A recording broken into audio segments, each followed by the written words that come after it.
नमस्कार इंडिया। आज हम बात करेंगे कि अभी जो हाल फिलहाल में हम एक इंटरव्यू देख रहे हैं जिसमें कि हमारे सीडीएस सर ने ये माना है कि लॉस एंड डैमेजेस हमें भी हुए हैं। उस इंटरव्यू को डिकोड करते हैं, क्या क्वेश्चंस पूछे गए थे और उसके क्या आंसर्स दिए गए थे।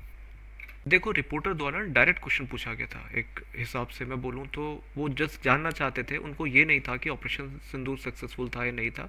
उनको बस ये पूछना था कि हमने जेट लॉस करे हैं या नहीं करे हैं, हमारे रफाल गिरे हैं नहीं गिरे। तो उनसे जब क्वेश्चन पूछा गया कि ऑपरेशन सिंदूर के दौरान हमारे जेट को नुकसान हुआ या हमारे जेट डाउन हुए नहीं हुए हुए हैं तो कितने नंबर में हुए थे, जिसका कि जवाब हमारे सी सर ने बहुत कामली दिया था। उन्होंने बोला था, देखो, जेट डाउन होना इम्पॉर्टेंट मैटर नहीं है, जेट क्यों डाउन होना इज़ इम्पॉर्टेंट। हमने उस चीज़ को, अपने टेक्टिकल जो एरर्स थी उसको समझा, उसको करेक्ट करा। जो भी हमसे इनिशियली जो मिस्टेक्स हुई थी हमने उसको फाइंड आउट करा, उस पर वर्कआउट करा। फिर 2 दिन बाद जब हमने अपनी सारी मिस्टेक्स को सुधार ली, हमने अपने एज़ यूजल जो प्लान था कि जो हमने टारगेट सेलेक्ट करे थे पहले से ही, एडजस्ट टारगेट, उस टेररिस्ट कैंप को गए, हमने स्ट्राइक करा और वापस आ गए। तो ये मैटर करता है कि हमने अपना ऑब्जेक्टिव अचीव करा या नहीं करा। तो आपको मैं एक आर्मी की बात बताता हूँ। आर्मी कभी भी इस चक्रों में नहीं पड़ती कि क्या होना चाहिए था।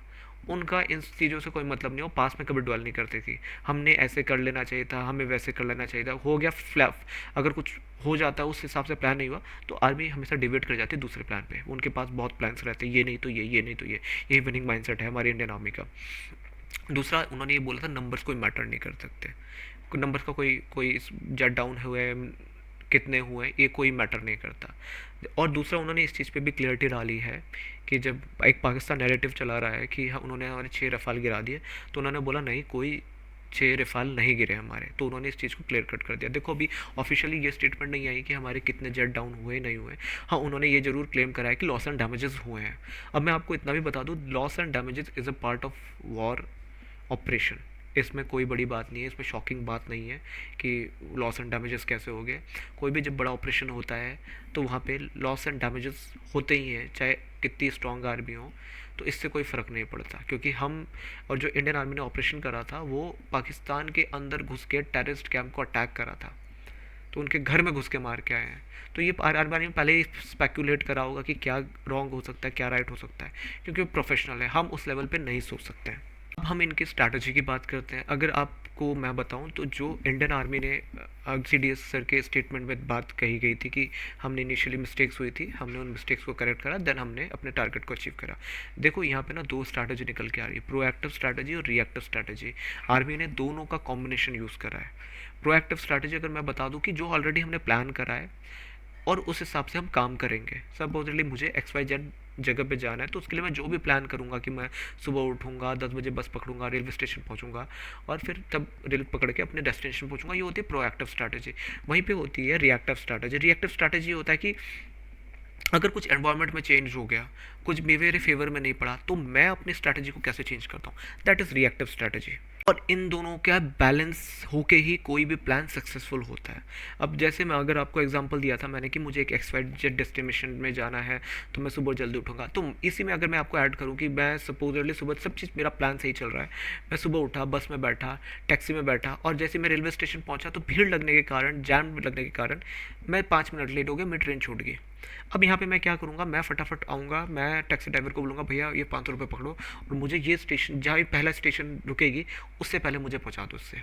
तो ये मेरी रिएक्टिव स्ट्रैटेजी होगी कि मैंने हार नहीं मानी, मैंने अपनी स्ट्रैटेजी चेंज करी, मैंने उसको पैसे दिए, मैंने बोला थोड़ा सा जल्दी चलाना और मुझे स्टेशन पे पहले पहुँचा देना। ये होती है रिएक्टिव स्ट्रैटेजी। इसी कॉम्बिनेशन प्रोएक्टिव और रिएक्टिव स्ट्रैटेजी को हमारी आर्मी ने अपनाया, जिसके कारण कि उसका श्योर श्योर सक्सेस उनको हासिल हुआ। और मैं यही आप सब लोगों को बोलूँगा, ये सीखने की बात है।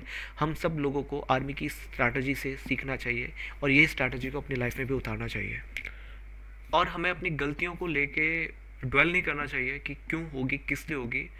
हमें अपनी गलतियों को एक्सेप्ट करना चाहिए और उस अकॉर्डिंगली अपना प्लान आगे चेंज करते रहना चाहिए। कुछ गलत होगी, कोई नहीं, मानो, क्योंकि हम लोग मानते नहीं हैं और इसलिए हम लोग उस साइकिल में फंस जाते हैं कि बस हम गलती होगी, क्यों होगी, किस लिए होगी, ईगो में पड़ जाते हैं, हम अपनी गलती को मानने के लिए तैयार नहीं होते। तो यहीं पे मैं आपको विनिंग माइंडसेट दिखा रहा हूँ हमारे डिफेंस फोर्सेस का, कि कितना तगड़ा उनका विनिंग माइंडसेट है। कि इनिशियली उनके लॉसेस हुए थे, डैमेजेस हुए थे, उन्होंने इस चीज़ को स्वीकारा और चेंजेस करे और अपने गोल को अचीव करा, उन्होंने ऑब्जेक्टिव अपना अचीव करा। और यही मैटर करता है, रिजल्ट्स मैटर करता है। Loss and damages is a part of war, मैं आपको बता चुका हूँ, इससे कोई फ़र्क नहीं पड़ता। अगर मैं आपको याद दिलाऊँ तो 2011 में अमेरिका ने भी एक ऑपरेशन करा था, उस समय बिन लादेन को पाकिस्तान में मारा था। तो वहाँ पे भी उनका एक अपाचे हेलीकॉप्टर था, जो कि उस टाइम का बहुत एडवांस था उनका हेलीकॉप्टर, वो भी गिरा था। तो ये समझाने की कोशिश कर रहा हूँ, आप सर्च कर लेना उस हेलीकॉप्टर को, कुछ अपाचे हेलीकॉप्टर नाम था। वो भी चाहे टेक्निकल एरर, टैक्टिकल एरर, जो भी एरर था वो गिरा था। तो ये कोई भी ऑपरेशन जब हम ऐसा करते हैं, और इंडियन आर्मी ने रात में घुस के मारा था उनको, और रात भी इसलिए चुना था, आप सोचो, सोच देखो इसमें कितनी तगड़ी सोच है। रात भी इसलिए चुना था, उनको पता है ये जो टेररिस्ट हैं ये लोग आम जनता का आड़ लेते हैं। ठीक है ना, डे लाइट में क्या होता है कि आम जनता इनको सराउंड करके रखती है, भीड़ पब्लिक रहती है, पार्क में रहती है, रोड में रहती है। रात को पता है आर्मी को कि भाई सब सो रहे हैं, अब मारो इनको।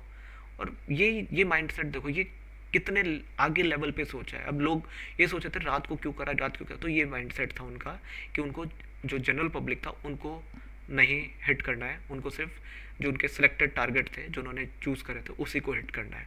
ये हमारी इंडियन आर्मी। तो और हमें प्राउड होना चाहिए अपनी इंडियन आर्मी के स्ट्रैटेजी के, इस मूव के लिए, कि कितना ज़बरदस्त आगे जाके सोचा उन्होंने। कोई सोच भी नहीं सकता कि रात को क्यों स्ट्राइक कर रहे हैं। उनका ये था कि उनको सिविलियंस को नहीं हिट करना था, उनको उन टेररिस्ट को हिट करना था। और हमारे आर्म फोर्सेस की सोच, उनका प्रोफेशनलिज्म, उनका टैक्टिक्स, उनका स्ट्रैटेजी, उनका विनिंग माइंडसेट उनको नंबर वन बनाता है। और हम अपनी इंडियन आर्म फोर्सेस के लिए एक चीज़ कर सकते हैं कि हम उनको अनकंडीशनल सपोर्ट कर सकते हैं, जिससे कि उनका मॉरल हमेशा हाई रहे। ये कुछ भी नहीं है जो वो हमारे लिए कर रहे हैं, बॉर्डर पे 24 घंटे तैनात, सर्दी हो चाहे गर्मी हो, हमारे लिए ही वो खड़े रहते हैं।